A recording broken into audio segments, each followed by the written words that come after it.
പലതരത്തിലുള്ള കള്ളന്മാരെ നമ്മൾ കണ്ടിട്ടുണ്ട്. പൈസ മോഷ്ടിക്കുന്നവരും സ്വർണം മോഷ്ടിക്കുന്നവരും അല്ലെങ്കിൽ അതുപോലെ വിലപിടിപ്പുള്ള എന്തെങ്കിലും മോഷ്ടിക്കുന്നൊക്കെ, അല്ലെങ്കിൽ എന്ത് കിട്ടിയാലും മോഷ്ടിക്കുന്ന ചില കള്ളന്മാരെ നമ്മൾ കണ്ടിട്ടുണ്ട്. കഴിഞ്ഞ ദിവസം ആലുവയിലും മൂവാറ്റുപുഴയിലൊക്കെ നടന്ന ഒരു 2 ഇൻസിഡൻസ്, അതിനെക്കുറിച്ചൊക്കെ പത്രങ്ങളിലുണ്ടായിരുന്നു. അതിലൊന്ന്, ആലുവയിൽ ഒരു സൂപ്പർ മാർക്കറ്റിൽ ഒരു കള്ളൻ കയറിയിട്ട് അവിടുന്ന് കള്ളൻ പ്രധാനമായിട്ടും മോഷ്ടിച്ചത് പണമൊന്നുമല്ലായിരുന്നു, വെളിച്ചെണ്ണയാണ്. നമുക്കറിയാമെന്ന് വെളിച്ചെണ്ണയുടെ വില ഓരോ ദിവസവും കൂടിക്കൊണ്ടിരിക്കുകയാണ്. അതായത് സ്വർണത്തിൻ്റെ വില കൂടുന്നതിനെക്കാട്ടും വളരെ ഫാസ്റ്റായിട്ടാണ് വെളിച്ചെണ്ണയുടെ വില കൂടിക്കൊണ്ടിരിക്കുന്നത്. കള്ളൻ ആദ്യം തന്നെ ചെയ്ത് അവിടെ നിന്ന് വലിയൊരു ചാക്ക് സംഘടിപ്പിച്ചു. എന്നിട്ട് 600 രൂപ വിലയുള്ള 30 കുപ്പി വെളിച്ചെണ്ണ അടിച്ചു മാറ്റി. എന്നിട്ട് അതെല്ലാം നല്ല ചാക്കിൽ ഭദ്രമായിട്ട് കെട്ടിവെച്ചു. അത് കഴിഞ്ഞിട്ട് ആദ്യം തന്നെ ചെയ്ത മറ്റൊരു കാര്യം എന്ന് വെച്ചാൽ CCTVയുടെ വയറൊക്കെ കട്ട് ചെയ്തു. എനിക്ക് തോന്നുന്നു CCTVയിൽ കള്ളൻ വളരെ ബ്രില്യൻ്റ് ആയിട്ടുള്ള ഒരു കള്ളനാണ് തോന്നുന്നു. നമ്മൾ കുറേ ഈ മോഷണം അല്ലെങ്കിൽ ഈ പറയണ പോലത്തെ ബന്ധപ്പെട്ട സിനിമകളിലൊക്കെ നമ്മൾ ഭയങ്കര സീരീസുകളൊക്കെ കണ്ടിട്ടുണ്ട്, ഭയങ്കര ബ്രില്യൻ്റ് ആയിട്ടുള്ള കള്ളന്മാരെ. അതേപോലത്തെ ബ്രില്യൻ്റ് ആയിട്ടുള്ള കള്ളനാണ്. ആദ്യം തന്നെ വന്ന് CCTV ഒക്കെ കട്ട് ചെയ്ത് തെളിവുകളൊന്നും അവശേഷിപ്പിക്കാത്ത രീതിയിൽ കുറേ ടെക്നിക്കൊക്കെ യൂസ് ചെയ്തിട്ടാണ് ഈ വെളിച്ചെണ്ണ ആദ്യം അടിച്ചു മാറ്റിയത്.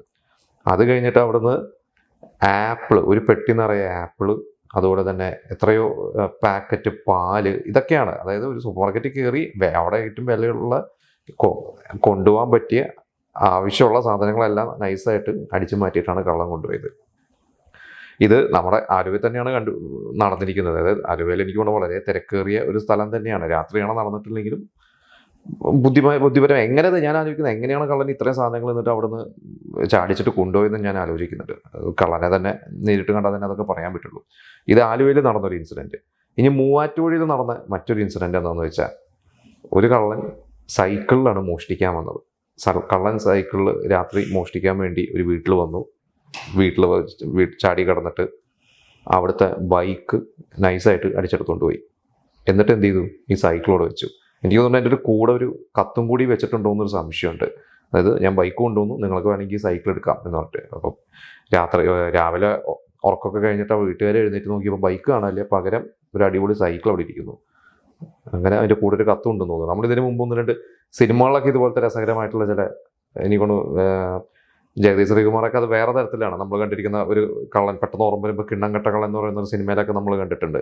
ഇതുപോലെ ഒരു സിനിമ ടിക്കറ്റ് കൊടുത്തിട്ട് ഒരു സർപ്രൈസ് ആയിട്ടൊരു സിനിമ ടിക്കറ്റ് കൊടുത്ത് നിങ്ങളുടെ ഒരു ഫാനാണെന്നൊക്കെ പറഞ്ഞൊരു ഒരാളുടെ വീട്ടിൽ ടിക്കറ്റ് കൊടുത്ത് അവർ സിനിമ കാണാൻ പോയ സമയത്ത് വീട് കയറി മോഷ്ടിച്ച, അതെനിക്കൊന്ന് റിയൽ നടന്നൊരു പണ്ടൊരു ഇൻസിഡൻ്റാണ്. അതിനെ ബേസ് ചെയ്തിട്ടാണ് ആ സിനിമയിൽ ജഗതിയുടെ ക്യാരക്ടറൊക്കെ. ഇതും അതുപോലെ തന്നെ മറ്റൊരു വിചിത്ര സ്വഭാവമുള്ളൊരു കള്ളനാന്ന് തോന്നുന്നു. അവിടെ സൈക്കിൾ കൊണ്ടുവച്ചിട്ട് ബൈക്ക് മോഷ്ടിച്ചുകൊണ്ട് പോയി. ഇപ്പോൾ വീട്ടുകാർ പോലീസിനൊക്കെ പരാതിപ്പെട്ടിട്ടുണ്ട്. എന്നിട്ട് അവർക്ക് പോലീസിന് സംശയം ഇനി ആ സൈക്കിളും മോഷ്ടിച്ചതാണോ എന്നുള്ളതാണ്. മോഷ്ടിച്ചതായിരിക്കുള്ളൂ, അല്ലാണ്ട് കള്ളന്മാർ കാശ് കൊടുത്തിട്ട് സൈക്കിൾ മേടിക്കാൻ ഒരു സാധ്യതയില്ല. ഇനിയിപ്പോൾ ആ ഒറിജിനൽ സൈക്കിളിൻ്റെ ശരിക്കുള്ള മുതലാളി ആരാന്നൊക്കെ പോലീസുകാർ അന്വേഷിച്ചുകൊണ്ടിരിക്കുകയാണ്. അപ്പോൾ ഈ പറഞ്ഞ 2 ഇൻസിഡൻസ്, രണ്ടും ഈ പറഞ്ഞ എറണാകുളത്ത് നടന്ന സംഭവം. ഒന്ന് ആലുവയിൽ, ഒന്ന് മൂവാറ്റുപുഴയിൽ.